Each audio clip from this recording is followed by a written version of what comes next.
Kalingap nagulat sa kanyang nabalitaan kay Christian. Pinasok ang mundo ng boxing para magkapera. Yan ay sama-sama nating tutukan mamaya mga kalingap. Pero bago ang lahat, muling pagbabalik sa aking munting channel, Kuya Ers. At batiin rin po natin ang ating mga silent viewers at silent subscribers at lalong-lalo na rin po ang ating mga kababayan na OFW na nagtatrabaho sa ibang bansa para matulungan ang kanilang mga pamilya, at walang ibang libangan kundi ang manood ng Kalingap serye. At syempre hindi rin natin malilimutan sa pagbati ang ating ama ng Kalingap, Kuya Val Santos Matubang, Idol Kalingap Rab, Ate Edna Vlogs, Ma'am Jackie Tapia Matubang at sa lahat ng ating mga kasamahan, ang Kalingap Reactor Partners, at Kalingap Charity Vloggers, nationwide. Ngayon balik tayo sa topic mga Kalingap. Nagulat na lang si Idol Rab sa salaysay ni Tristan na sumali pala si Christian ng boxing para magkapera ito. Wala na kasing ibang malalapitan kundi ang Team Kalingap lang, wala nang kamag-anak, wala nang ama na sa malayo at may iba ng pamilya, at syempre wala na rin ina nila, matagal nang patay. Ngayon muli nating makikita ang magkapatid, na binista ni Idol Rab at dinalhan ito ng isang sakong bigas at mga groceries. Makikita natin sa video, please watch this. Nakaraan po ay may bagyo, ano? So balikan po natin ang si Christian at si Tristan at kumustahin po sila. Tara po mga Kalingap. At kumusta kayo? Dito kayo.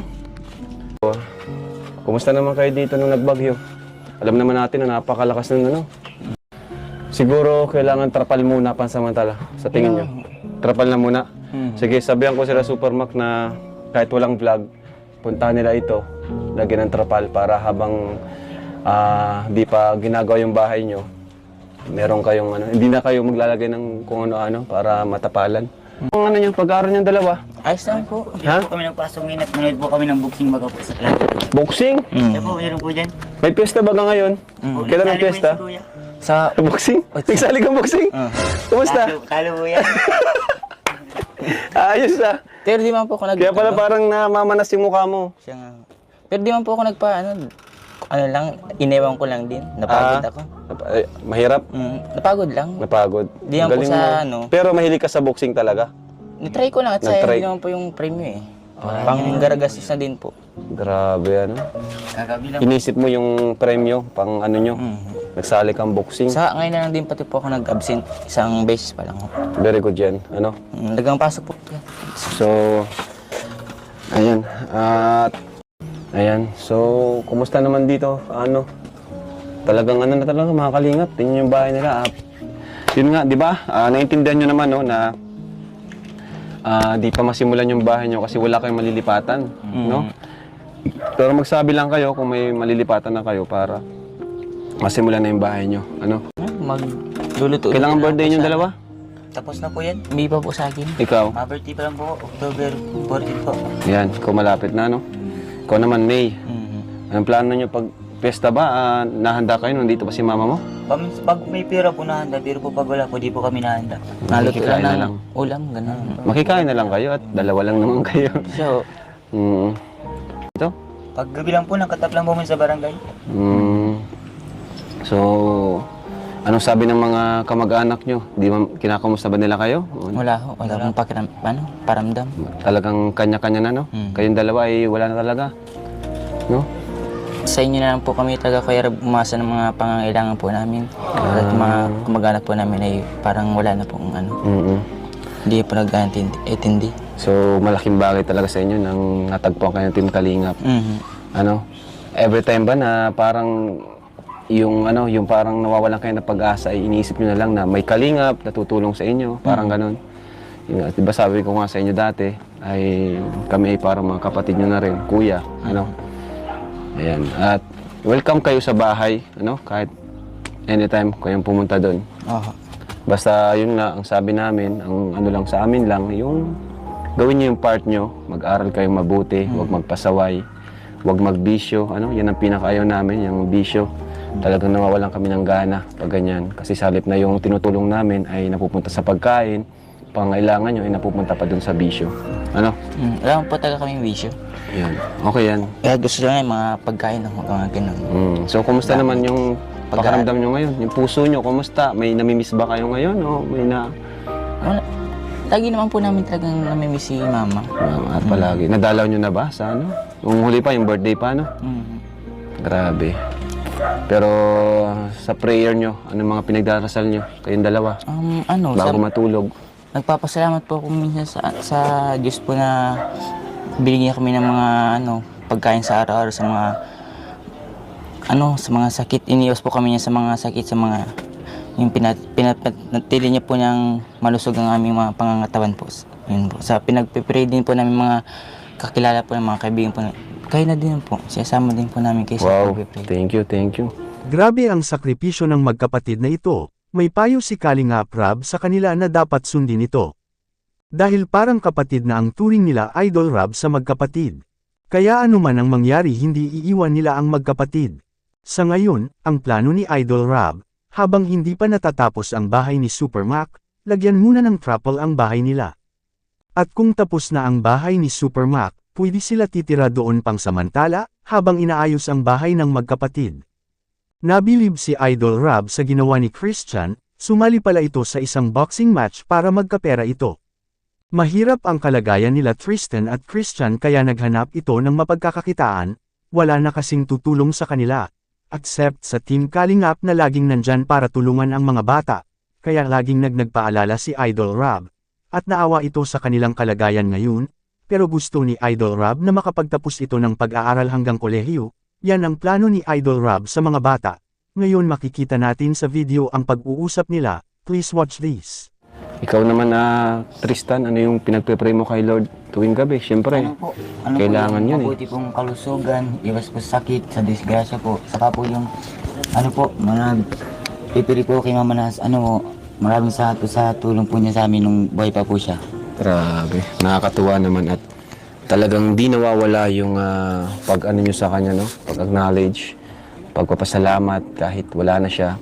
Iba talaga yung pag napalaki ka ng maayos ng iyong magulang kahit wala na sila. Talagang andun pa rin yung yung mga tinuro nila sa iyo, Di nyo makalimutan, di ba? At yan ang maganda.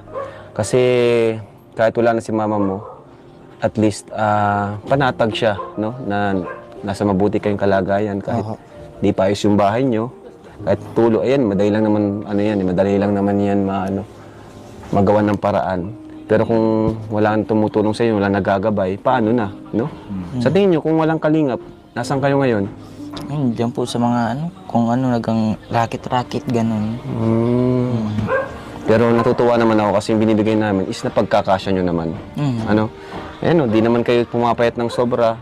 Dati Lalo lang kasi wala kayo naman pong pinagbabago. Ito, tumangkad lalo si Tristan, Tumangkad siya lalo, no? Grabe. Ilang taon ka na, Tristan? 14 pa lang po ako. Grabe. Pwede itong mag-varsity, bro. Oo, pag nag-ayos ka, Tristan, iaano kita. Lalo pag tumangkad ka pa, sasama ka namin. Baka pwede ka mag-university, baka sa mga college. Pag nakapag-college ka, simulan mo sa pangarap, di ba? Sa pag-aaral. Sa school po, pag intramural. Yan, kasi matangkad ka eh. Sayang. Magaling ka pating maglaro. Kaya yun, sayang yung potential, no? Pero magsisimula yun sa pag-aaral mo kasi ang mga atleta ngayon dapat magaganda rin yung grado. Kasi walang tatanggap sa iyo kung yung working ethics mo hindi maganda rin.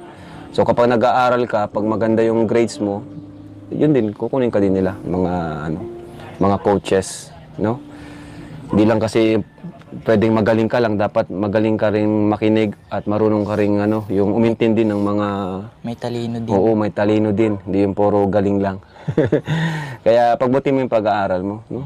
Tumangkad ka lalo, ilang buwan lang kaming, ilang lang yun, isang buwan lang ata na di kami nakabalik dito, no? Oo. Kasi yung nakaraan, yung nag-update kami kina Super Mac. Galing ata kaming Cebu nun. Dumot na ako. Basta yun nga, nag-update kami Super Mac. So, ayan, at may dala kami dito. Ito. Ayan, groceries. Ano mga kinakain nyo dito? Salamat po. Itlog po. Dahil. Tuloy na lupa po yun. Meron din kayo magamit po sa pag naglalaba. Yun. Galing. Mantika po. Ayan, Po. Sukal. Ito pa dahil po dilata. Igatas din para malakas po.